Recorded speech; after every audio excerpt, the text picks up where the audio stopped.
Welcome back everyone. Welcome back to this particular lecture of linear voltage regulator and SMPS. SMPS stands for switched mode power supply. So first we will learn about what is voltage regulator. As a simple word, we can tell voltage regulator is something that stabilizes my voltage. Okay. Suppose in our house we use this 230 volt 50 hertz AC signal, right? So this AC signal, it is given to a transformer. So this transformer can either be step up or step down transformer. If it is a step up transformer, in a transformer, primary of the transformer, we apply the AC input signal, and from the secondary we get the output. So if it is a step up transformer, the output voltage of the transformer will be higher than the input voltage, and if it is a step down transformer, the output voltage of the transformer will be lower than the input voltage. Okay. Next, but in electronics we mostly use the step down transformer. But still the transformer output is an AC signal, but it is a, if we are using a step down transformer, it is a low voltage signal. That means the amplitude of the signal is low. Okay, but still it is an AC signal. This signal I am getting at the output of the transformer, let's say. Now if I want to convert this AC signal into DC signal, what I have to do? I have to use a rectifier. So this rectifier circuit, what it will do? It will convert this AC signal into a pulsating DC signal, not a pure DC. It is a pulsating DC signal. Pulsating DC means some AC components or ripples, they are still present in this DC signal. So this signal I am getting at the output of the rectifier. So for this rectifier, I can use the full wave bridge rectifier because it has the very good efficiency of converting the input AC signal to the pulsating DC signal. Then in order to remove those AC components or ripples present in the pulsating DC signal, what we have to do? We have to use a filter. This filter is nothing but it consists of an inductor and a capacitor circuit. So what this filter will do? It will convert that pulsating DC signal, it will remove those AC components present in the DC and it will give you the pure DC signal, like this kind of DC signal it will give you. Okay, then we need to give this signal to the voltage regulator. So this voltage regulator, it will ensure a stable voltage output signal even if your input voltage is changing, even if your load is changing. So the job of this voltage regulator is to ensure a stable output voltage whenever you are having an input varying voltage or this output load is varying. Okay, now there are two types of voltage regulators are there. First one we will see here in this specific lecture. We will discuss about the linear voltage regulator. So in this linear voltage regulator, this is the circuit diagram of the linear voltage regulator. Input side we have the power supply, and this is an AC signal. From the power supply we have some AC signal. So these AC signal, obviously it has high frequency components. Okay, so there is a C in or input capacitor connected between the input voltage and the ground. So what this input capacitor will do? Same job as your filter circuit. What here the job was done, same job this input capacitor will do. That means it will remove the AC components in the pulsating DC signal and it will give you a smoother output so that my output voltage is stable. Okay, then at the output side, what we have? Output side we have a variable load resistor connected between the output voltage and the ground, and also there is an output capacitor connected between the output voltage and the ground. Okay, this output voltage obviously we are measuring across the load resistor. So this capacitor, output capacitor also, it performs the job of a filter. It smoothens the output voltage so that the output voltage is stable. No noisy components are there in the output voltage, no high frequency components are there, AC components are there. So those things that will be taken care by this output capacitor. Now this entire rectangular box of this blue color, it is my voltage regulator circuit. Okay, what we have here, we have a controlling circuit. So this controlling circuit, what it will do, it will monitor my output voltage and it will observe or supervise this output voltage through this output monitor circuit.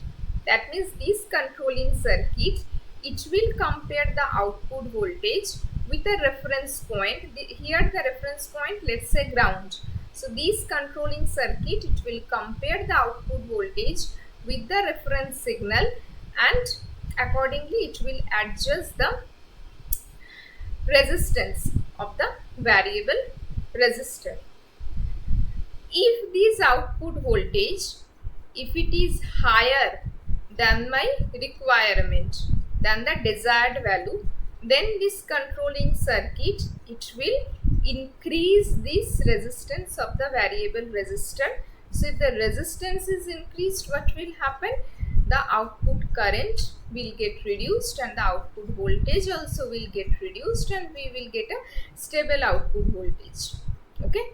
Now if this output voltage, if it is lesser than the desired value, what will happen? This controlling circuit, it will reduce the resistance value of this variable resistor so that the current, output current will increase and the output voltage will also be increased. Okay, so here what we can observe is and in this linear voltage regulator, the input voltage is very high and the output voltage is very low. So due to this voltage difference between this input and output voltage, the efficiency, how do we calculate efficiency? Efficiency is V out by V in. Okay, so the efficiency due to these high voltage difference, it will get reduced. That means this voltage difference will be converted into heat. Okay, that means it will result in the power dissipation. Okay, if there is a power dissipation, this kind of linear voltage regulator, they will need the heat sink to compensate the power dissipation. So obviously the size of this kind of devices, they will become bulky if they need to get operated in the high current applications. Okay, also for this type of linear voltage regulator, it can only operate for a specific range of input signal only. We can't operate it for a wide range of input signal. So these are the drawbacks of this linear voltage regulator. Also you can see here the load current which is flowing through this variable load resistor. It also flows through this variable resistor. Okay, where this electrical energy is consumed and it is dissipated as heat. Okay, heat dissipation is a major drawback of this kind of voltage regulator. So what is the way out? For that we are using this SMPS or switched mode power supply. What we do here, let's see the construction of the SMPS first. This is the block diagram of the SMPS. Okay, first stage we have the input AC signal. Let's say we have this 230 volt 50 hertz input AC signal. This is given to a rectifier circuit. Okay, 230 volt input AC signal we have already passed through the rectifier circuit. So this is a full way rectifier. So what will be the output of this rectifier? It will be a pulsating DC. That means some AC components are still present in this DC signal. Then this signal is passed through this filter circuit which is composed of the inductor and the capacitor. So what it will do, this filter circuit, it will remove those AC components and it will give you the pure DC. Okay, then this pure DC signal is given to a high frequency switching circuit. Okay, here we are using a power MOSFET which acts as a chopper. What does the chopper do? It converts the fixed DC voltage to the variable DC voltage. So the input of this chopper, we have this fixed DC voltage. So the output, it will generate a variable DC voltage.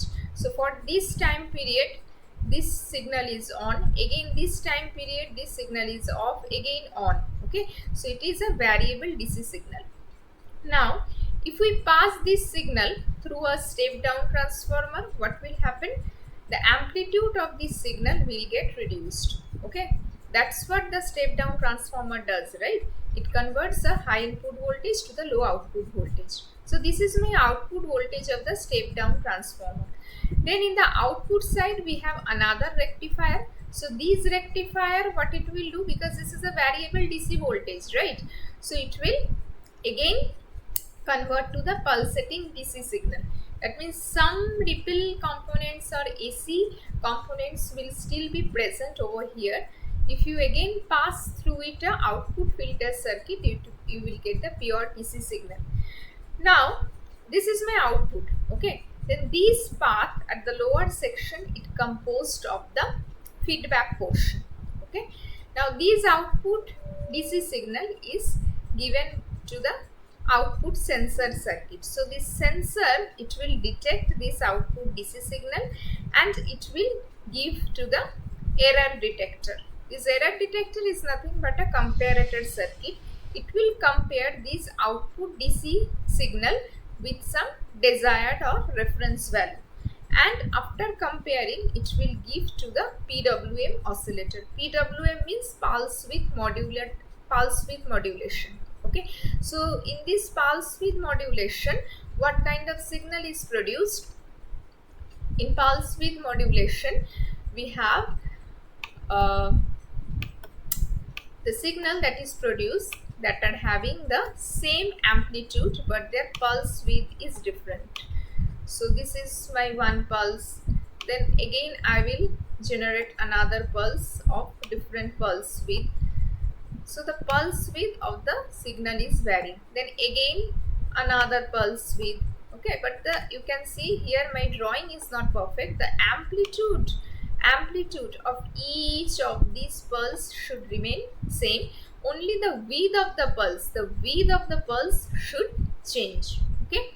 Now, if this is the on time of the pulse, right, and this is the off time of the pulse, that means on time means the time during which I'm getting the pulse and the time during which I'm not getting the pulse, that is my off time.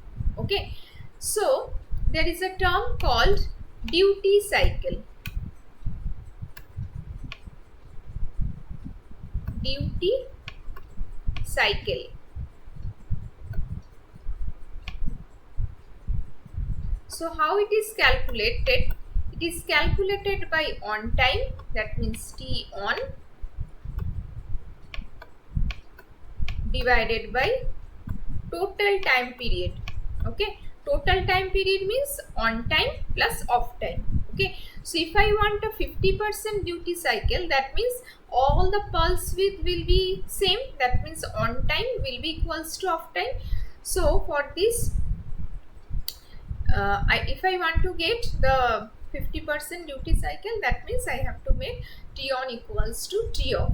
So the duty cycle of this PWM oscillator, what it will do?